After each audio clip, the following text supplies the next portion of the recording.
Hi, ako si Mjin. Halika, samahan niyo ako sa paggawa ng isometric 3D bedroom gamit ang Blender.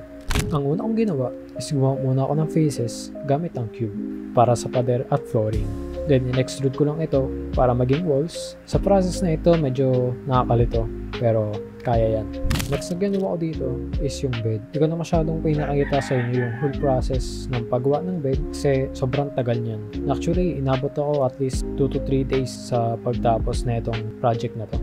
And dito sa part na to, basic coloring na lang ako and nag-render na rin ako para may apply ko na rin yung mga other materials na kakailanganin ko sa kabuuan na itong bedroom na to. So ito ang result in 3, 2, 1.